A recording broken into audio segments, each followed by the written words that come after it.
Brabant. The urge to push someone's button just to see if you can. May mga ganito rin ba kayong moment minsan? Ako, super guilty ako dyan kasi mahilig ako mga ng mga tao yung nesting. Lalo na pag mga kaibigan ko, tinitignan ko yung breaking point nila. Pero nagsastop naman ako pag napipikon Pag may iyak na sila. Tapos ako, ay, joke lang yun. Ikaw? I can say also, guilty ako dito at parati ko itong ginagawa. More of, ginagawa to sa kapatid ko, nung bata pa kami si Kobe. I don't know, parang I find pleasure at the same time. Ang saya ko pag napapaiyak ko si Kobe. In a way na parang ang cute kasi, kasi nung bata siya, alam mo yung parang chubby siya, cute. Yung pag umiyak, iba yung itsura niya. So, I do it for a good purpose naman.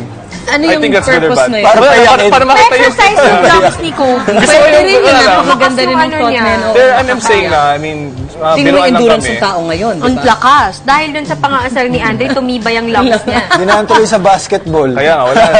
Pero yeah, that's how I do it. Kumbaga, for example, na kumakain lang siya. So, uy, lalaki ka, then iiyak siya. I'm not fat, I'm just eating. Ganun siya.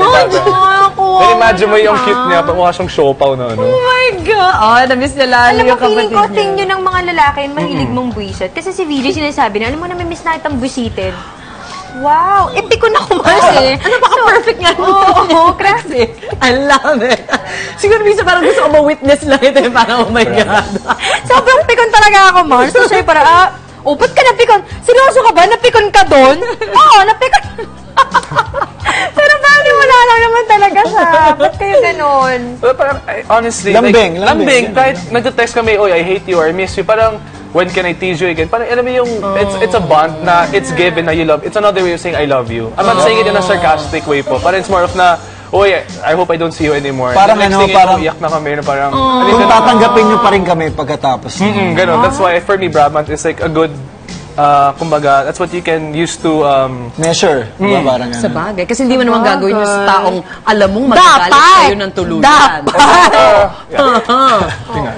Ikaw, Mars? Oo, pero yung mga anak ko yung ginagawa. Brabant. Even worse.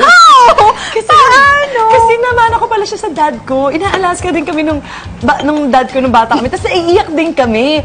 Tapos ngayon, ganun. Tapos may mga hinihirit ako. Tapos nakikita na ni Paolo pag kunwari, so what do you mean? Kasi sabi pa, tapos gaganyan-ganyan ako. Tapos sabi ni Paolo, oh my God, Mama. Oh my God, don't go there. Don't go there.